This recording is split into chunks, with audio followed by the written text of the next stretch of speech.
느헤미야 리더십의 꽃이 무너진 예루살렘 성벽을 재건하는 것이었다면 느헤미야 리더십의 열매는 사람을 세우는 것입니다. 느헤미야가 사람을 세우는 그 과정을 통해서 우리는 우리의 삶에 무엇이 중요한가를 다시 한번 살펴볼 수 있습니다.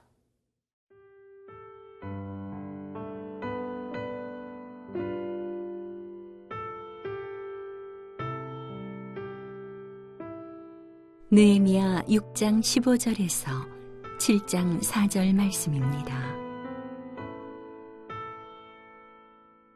성벽 역사가 52일 만인 엘룰월 25일에 끝남에 우리의 모든 대적과 주위에 있는 이방 족속들이 이를 듣고 다 두려워하여 크게 낙담하였으니 그들이 우리 하나님께서 이 역사를 이루신 것을 알미니라.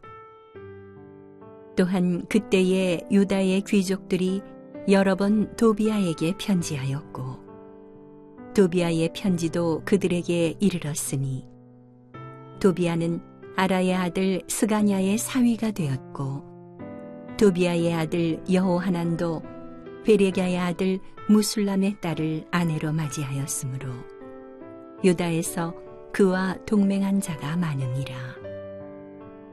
그들이 도비아의 선행을 내 앞에 말하고 또 내 말도 그에게 전하매 도비아가 내게 편지하여 나를 두렵게 하고자 하였느니라. 성벽이 건축되매 문짝을 달고 문지기와 노래하는 자들과 레위 사람들을 세운 후에 내 아우 하나니와 영문의 관원 하나냐가 함께 예루살렘을 다스리게 하였는데 하나냐는 충성스러운 사람이요 하나님을 경외함이 무리 중에서 뛰어난 자라. 내가 그들에게 이르기를 해가 높이 뜨기 전에는 예루살렘 성문을 열지 말고 아직 파수할 때에 곧 문을 닫고 빗장을 지르며 또 예루살렘 주민이 각각 자기가 지키는 곳에서 파수하되 자기 집 맞은편을 지키게 하라 하였노니 그 성읍은 광대하고 그 주민은 적으며 가옥은 미처 건축하지 못하였음이니라. 52일 만에 무너졌던 예루살렘 성벽이 재건된 것은 하나님의 역사였습니다. 밖으로는 대적들의 협박과 또 조롱이 난무하였고 안으로는 유다 백성들이 분열케 되어지는 그러한 많은 문제들이 있었지만 그럼에도 불구하고 성벽 재건은 멈춰지지 않고 그리고 52일 만에 드디어 완성되어집니다. 이 짧은 시간에 이 일들이 이루어질 수 있었던 것은 하나님의 역사가 있었기 때문에 가능한 것이었죠. 그런데 그 하나님의 역사가 이루어지는 가운데에도 적들과 내통하는 유다의 귀족들이 있었다라고 성경은 말씀하고 있습니다. 18절 말씀을 보시기 바랍니다. 도비아는 아라의 아들 스가냐의 사위가 되었고 도비아의 아들 여호하난도 베레가의 아들 무술람의 딸을 아내로 맞이하였으므로 유다에서 그와 동맹한 자가 많음이라. 그들이 도비아의 선행을 내 앞에 말하고 또 내 말도 그에게 전하매 도비아가 내게 편지하여 나를 두렵게 하고자 하였느니라.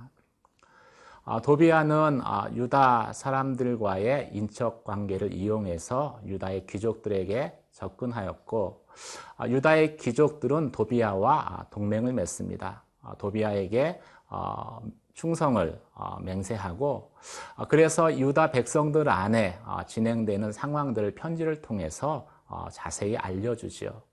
그들은 더 나아가서 느헤미야에게 도비아의 선한 일, 그 선한 일들을 자꾸 이야기함으로써 느헤미야의 영적 판단력을 흐리게 하였습니다. 하지만 느헤미야가 이 모든 시도에도 넘어가지 않자 도리아는 자신의 본색을 드러냅니다. 그래서 자신이 그 유다의 귀족들로부터 들었던 모든 정보를 이용해서 느헤미야를 협박하는 데 사용하죠. 저희는 이 본문 가운데에서 어떻게 하나님이 역사하시는 가운데에도 유다의 귀족들이 이 도비아에게 충성을 맹세하고 동맹하였을까라는 질문을 해볼 수 있습니다. 아마도 귀족들은 자신의 권리를 포기하기를 싫어했기 때문일 것입니다. 자신의 어떤 그 경제적인 이익을 더 많이 도비아와 연합함을 통해서 취하고자 했을지도 모르겠습니다. 도비아가 당시에 유력자였기 때문에 그와 관계를 맺는 것이 자신에게 도움이 될 것이다 생각한 것이지요. 이처럼 내가 하나님의 일을 생각하지 않고 내 자신의 일들을 먼저 돌아보기 시작할 때 우리는 하나님의 역사하시는 그 현장 가운데 있으면서도 하나님의 행하시는 일을 보지 못하고 적과 내통하는 그러한 죄를 범할 수 있다라는 것은 성경은 말씀하고 있습니다. 하지만 성벽 재건이 끝났을 때 그들의 그 죄는 백일하에 드러납니다. 마치 알곡과 가라지처럼 추수 때까지는 같이 성벽 재건을 하며 누가 알곡인지 가라지인지 드러나지 않다가 이제 마지막 심판의 때에 알곡과 가라지가 나뉘는 것처럼 하나님의 역사 가운데 동참했던 사람과 또 그 가운데에서 자신의 것들을 추구하면서 하나님의 역사를 보지 못했던 가라지와 같은 사람들은 나뉘게 될 것이다 라고 성경은 말씀하고 있는 것이죠. 사랑하는 성도 여러분, 하나님의 역사의 그 중심 가운데에서 하나님의 행하시는 일들을 볼 수 있는 그러한 저와 여러분이 되시기를 주님의 이름으로 축원합니다.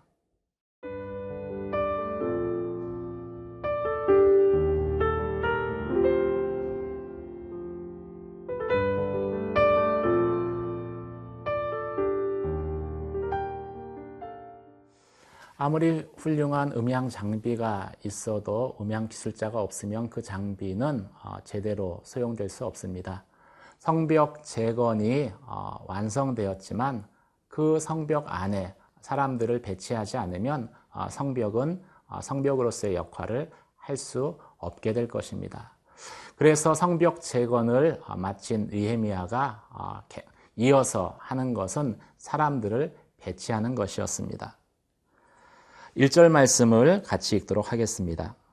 성벽이 건축됨에 문짝을 달고 문지기와 노래하는 자들과 레위 사람들을 세운 후에 성벽 재건을 마친 이후에 느헤미야가 제일 먼저 세운 사람들은 문지기, 노래하는 사람, 그리고 레위 사람들이었다라고 말씀하고 있습니다.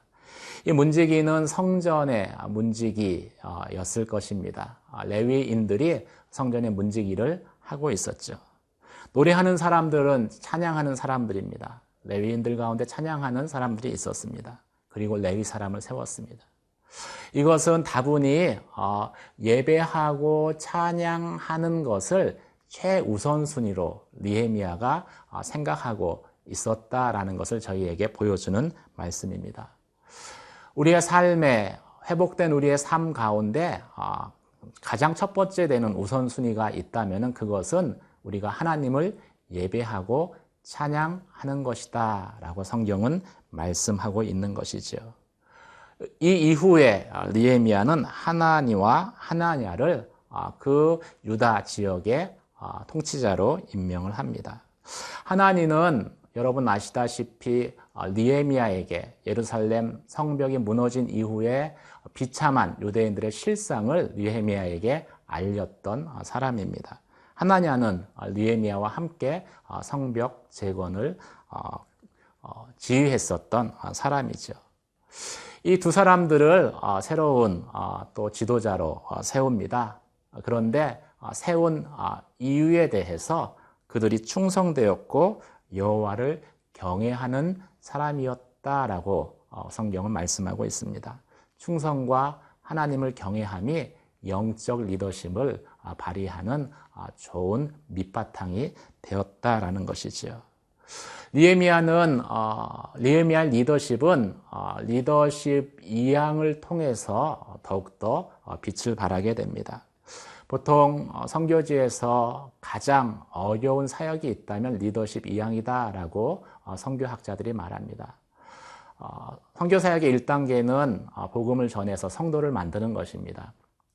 선교 사역의 2단계는 그 성도에게 말씀을 양육하고 헌신시켜서 제자로 만드는 것입니다.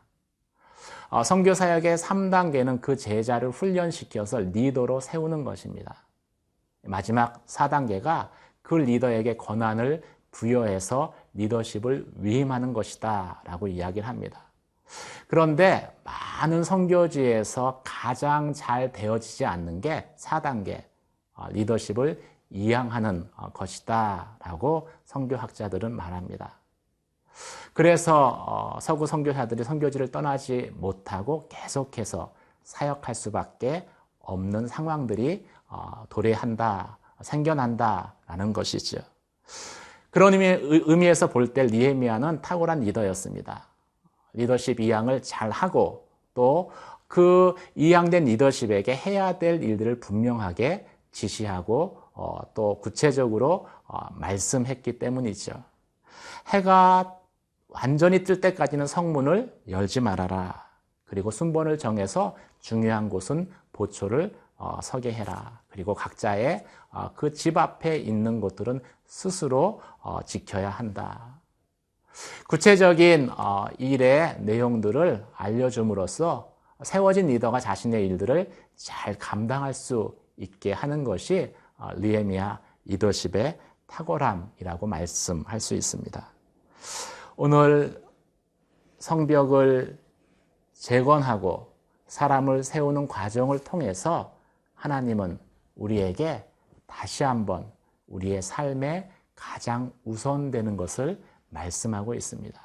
예배하고 하나님을 찬양하는 것, 우리가 사람을 세우는 것도 바로 그것을 하기 위함이다 라고 말씀하고 있습니다.